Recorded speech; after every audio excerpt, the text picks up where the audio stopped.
नमस्कार। फिर से हाजिर हूँ एक नई कहानी के साथ में।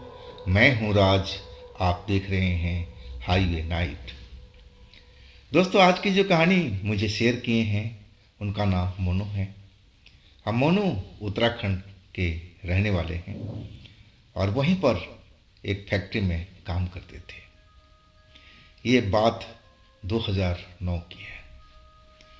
तो क्या हुआ था उनके साथ में, क्या घटी थी घटना, जानने के लिए चलते हैं उनके इस कहानी में। लेकिन दोस्तों, अगर आप मेरे चैनल पर पहली बार जुड़े हैं और अभी तक मेरे चैनल को सब्सक्राइब नहीं किया है तो प्लीज़ कर लीजिए और साथ में बेल आइकन को ज़रूर दबाइएगा। तो शुरू करते हैं आज की कहानी। दोस्तों, ये 2009 की बात है। मैं एक फैक्ट्री में काम करता था। मेरा नाम मोनू है। हम उस फैक्ट्री में तो कई मेरे मित्र थे और हम लोग एक किराए के मकान में रहते थे। अब दो लड़का जो थे, हम तो एक घर में रहते थे शेयरिंग करके, और कुछ मित्र जो थे वो दूसरी कॉलोनी में, दूसरी मोहल्ला में रहते थे, जो कि हमारे घर से करीब करीब 2 किलोमीटर का दूरी पर था। और हर संडे को हम, जो हमारी फैक्ट्री की छुट्टी होती थी ना, तो हम रात को पार्टी रखा करते थे, सारे लोग आपस में शेयरिंग करके, और हम संडे की रात को एंजॉय करते थे। और ऐसे ही हमारे चल रहा था कई महीनों से। एक तो संडे को हमें भरपूर मौका मिलता था एंजॉय करने का, नहीं तो हम लोग तो फैक्ट्री में अपना काम में मस्त रहते थे। अब सारे हफ्ता का थकान हम संडे को निकालते थे। अब जो पार्टी सार्टी होता था ना, अधिकांश सारे पार्टी मेरे घर पे ही होता था। लेकिन 3 जो लड़के थे मेरे दोस्त, जो 2 किलोमीटर की दूरी पर रहते थे, अब उन्होंने कहा कि भाई, बहुत सारी पार्टी आपके घर पर हो गई है, अब हमारे पास में अगली पार्टी होगी अगले संडे की। लेकिन वो थोड़ा हमारे लिए टेढ़ा रास्ता था कि उनका जो वो रास्ता था पीछे में था, हमें थोड़ा जाना पड़ता उस साइड में। ये तो फैक्ट्री से नज़दीक था हमारा क्वार्टर। लेकिन वो जिद पर अड़ गए थे, कहने लगे नहीं भाई, अब की बार तो मेरे घर पर ही पार्टी होगी। अब सब लड़का जो थे सहमत हो गए थे। अब मेरे एतराज़ करने से क्या होता था, और आखिरकार हमने अपना मंजूरी दे दी, चलो भाई अब तुम्हारे पास ही पार्टी होगी। अब मैं उनके घर में एक आध बार गया था दिन के टाइम में, कुछ टाइम के लिए। अब मैं रास्ता तो सब जानता ही था। अब पार्टी के दिन शाम को हम अपनी तैयारी वारी करके और वहाँ पर साइकिल से पहुँच गए थे दोनों लड़के। एक लड़के का नाम राधे श्याम था, जो मेरे साथ में रहता था। जब हम वहाँ पहुँच गए और पार्टी शार्टी का अपना तैयारी होने लगा, अब नीचे में जो कमरा था उनका छोटा छोटा सा था, उसमें इतने लोग को तो सही ढंग से बैठने का जगह भी नहीं था, खुला नहीं था। तो उन लड़कों ने कहा कि भाई गर्मी का रात है और छत पर ही चलते हैं। तो हमने बोला ठीक है जी, छत पर चलते हैं, खुली जगह होगी। हम लोग छत पर आ गए थे। जो छत था ना, उसके पीछे में जंगल दिखाई दे रहा था। पीछे में जो खाली प्लॉट थे उनमें जंगल झाड़ उगे हुए थे, और चांदनी रात थी तो लाइट का भी जरूरत नहीं थी, इतनी प्रकाश तो थी कि हमें सब कुछ दिखे साफ साफ। हम लोग अपना पार्टी का एंजॉय करने लगे थे, खाने पीने लगे थे, हंसी मजाक का दौर चल रहा था। एक दूसरे से हम लोग बात कर रहे थे, हंसी मजाक चल रहा था। अब ऐसा करते करते रात का करीब 11 बज गया था। अब मुझे ही ध्यान आया कि अरे भाई, अब तो काफ़ी रात हो गई है, अब तो हमें अपने घर लौटना चाहिए। तो उस घर के लड़के कहने लगे आप रात में कहाँ जाओगे भाई, यहीं पर लेट जाओ। अब गर्मी का टाइम ही है, छत पर ही दरी बिछा देते हैं, आज सारे लोग हम लोग यहीं पर आराम से सो जाएंगे। अब मैंने भी सोचा कि अब खाए पिए हैं हम लोग, अब कहाँ जाएं, 2 किलोमीटर साइकिल चलाना पड़ेगा। और थकावट तो अब हो ही गई थी। और हमने भी बोल दिया ठीक है भाई, अब यहीं पर इंतजाम कर दो, दरी वरी बिछा दो, ताकि हम लोग सारे लोग इकट्ठे सो जाएं। अब फिर वही हुआ, दरी बिस्तर वगैरह छत पर लग गया था। अब मैं तो बस आँख ना जाने कब लगी मुझे पता भी नहीं लगा। और जब मेरी आँख खुली ना, जब मेरी आँख खुली ना, आँख खुलने का रीज़न भी कुछ अलग था, क्योंकि मैं तो गहरी नींद में था। इतना जल्दी तो मेरा आँख खुलने वाला नहीं था। अब मुझे लग रहा था कि मेरी सर को किसी अपने गोद में रख लिया हो, अब मेरे बालों से खेल रहा हो, मेरे गालों से खेल रहा हो। अब यही सब वजह से मेरी आँख खुल गई। अब मुझे तो कई पल लगा कि मैं किसी सपने में खोया हुआ हूँ और ये सब सपने में ही चल रहा है। मुझे कुछ महसूस हुआ, तभी मेरा नींद खुला था। आज जब मैं अपनी आँख खोला ना कि आखिर मैं किसकी गोद में हूँ, कौन मेरे बालों से खेल रहा है, कौन हो सकता है। आधी रात से ऊपर का टाइम था, चांदनी रात खिली हुई थी। आज जैसे ही मैं पलट करके देखा तो मैं क्या देखता हूँ, एक सफ़ेद कपड़ों में एक महिला, एक लड़की मुझे अपनी गोद में लिए हुए है, मेरे सर को उठाए हुए है, अपनी गोद में रखे हुए है, और वो मेरी बालों से खेल रही है। और उसकी जो खुले बाल थे मेरे चेहरे पर ढके हुए थे। देखने में बहुत ही सुंदर लड़की लग रही थी, लेकिन ये है कौन? मैं तो किसी लड़की को जानता नहीं था यहाँ पर, तो ये कौन है? अब तो जैसे मैं ही आँख खुला, अब उस लड़की को लगा कि मैं जग गया हूँ और मैं जान गया हूँ। और उसने मेरी तरफ घूर करके देखा, जैसे वो कह रही है कि चुपचाप तुम लेटे रहो, तुम इस जगह से हिलो मत। अब जो सुंदर चेहरा था उसका और एकाएक भयानक सा होने लगा था। आंखें अब जो अच्छी भली दिख रही थी वो बड़ी बड़ी सी फैल गई थी। अब मैं उसका वो रूप देख करके अब मैं समझ गया था कि ये जो मेरे साथ में खेल हो रहा ना, ये कोई इंसान नहीं खेल रहा है, कोई औरत नहीं खेल रही है, ये तो कोई चुड़ैल है या कोई आत्मा है। अब मैं तेजी से चिल्ला पड़ा, जितना जोर मेरे अंदर में था, ताकि मेरी आवाज़ सुन करके मेरे बगल में सोए हुए लड़के मेरे दोस्त जाग जाए। और वही हुआ।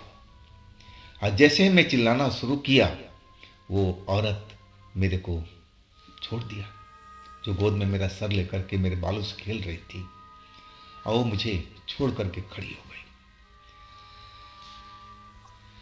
अब सारे लड़के जो सोए हुए थे अब उठ करके बैठ गए थे। हालांकि वो भी अभी नींद में थे और कईयों ने तो बहुत ज़्यादा नशा भी कर रखा था। लेकिन मैं तो इतना पीता नहीं था, मैं तो बियर ही थोड़ा बहुत पी करके एंजॉय करता था। मैं तो अपने होश हवास में था। लेकिन मैं साफ देख रहा था कि ये कोई नॉर्मल लड़की नहीं है, ये कोई चुड़ैल है या आत्मा है। लेकिन जो लड़के सो के उठे थे ना, वो अपनी आंखों को मल रहे थे कि आखिर ये हल्ला गुल्ला क्यों मैं कर रहा हूँ, क्या हो गया है। सामने वो आत्मा खड़ी थी, वो चुड़ैल खड़ी थी, और उसको लोग देख नहीं रहे थे, वो मेरी तरफ देख रहे थे। अब फिर एक लड़का ने पूछ लिया, मनु भैया क्या हो गया, क्यों चिल्ला रहे हो, क्या कोई भयानक सपना देख लिया? अब मैं तो अभी भी एकदम डरा हुआ था, दिल तेजी से धड़क रहा था। मैं उसको तो अपने सामने ही देख रहा था। छत के किनारे पर खड़ी थी वो, जिधर में वो जंगल का एरिया था, जंगली पेड़ उगे हुए थे। अब मैं तो अब उनकी बात सुनकर के हैरान था कि वो मेरी तरफ देख रहे हैं, उस चुड़ैल उस आत्मा की तरफ नहीं देख रहे हैं। क्या उनको दिखाई नहीं दे रही है? मैं अब उंगली उठा करके उनको बताने लगा, अरे उधर देखो, उधर देखो, उधर देखो कौन वो खड़ी है। और जब मैं उंगली का इशारा उधर किया तो लड़की ने देख लिया। और जैसे ही उन्होंने देखा उस लड़की को तो और डर गए थे। अब वो मेरे से ज़्यादा वो शोर करने लगे थे, चिल्लाने लगे थे, इधर उधर भागने की कोशिश करने लगे थे। और उनको वो सीढ़ी नज़र नहीं आ रही थी जहाँ से हम चढ़ कर के ऊपर आए थे। छत पर इधर उधर भागते फिर रहे थे डर के कारण। ऐसा ही डर होता है चुड़ैल भूतों का।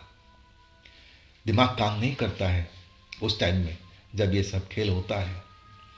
अब मेरी भी हालत वैसी ही थी जैसे उन लड़कों की थी। मैं भी डरा हुआ था, बहुत ज़्यादा खौफ में था। लेकिन वो चुड़ैल जो थी, वो आत्मा जो थी, उस छत के मुंडेर के पास में एक पेड़ था और उसी के समीप खड़ी थी।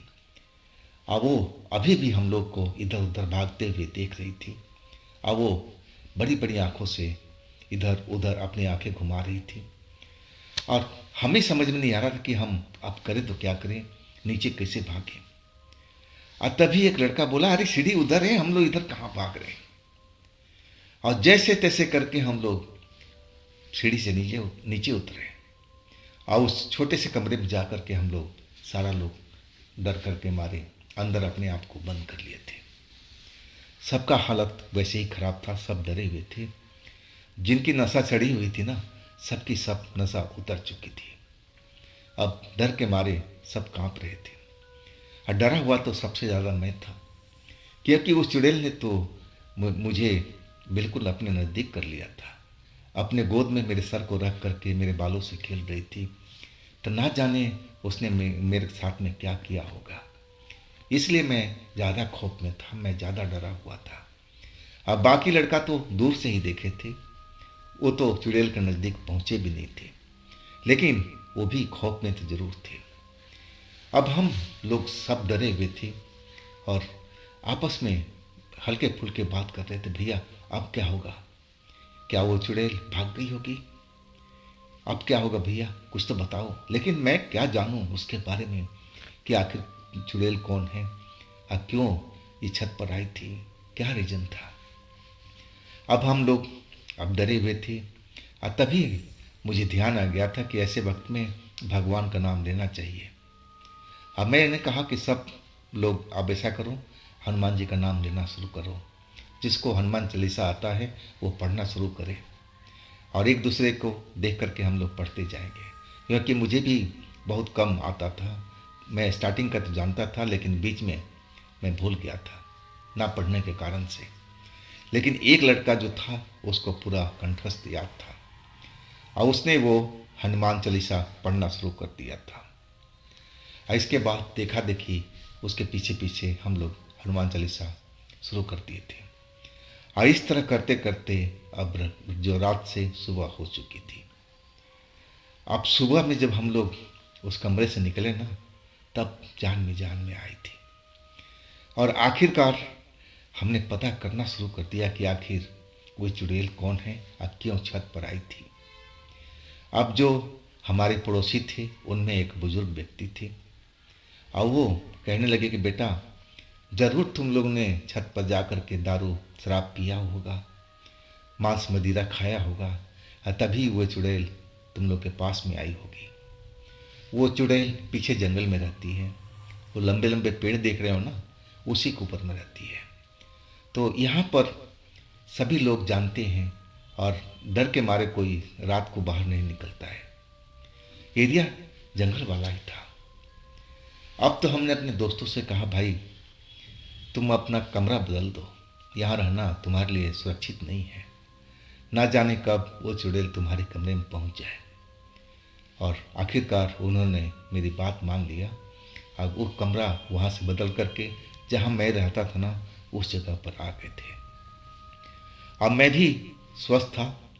उस चुड़ैल ने मेरे ऊपर ना जाने क्या किया था, मेरे साथ में क्या किया था रात में, मुझे तो कुछ मालूम नहीं। जितना मालूम था मैंने तो आपको बता दिया था।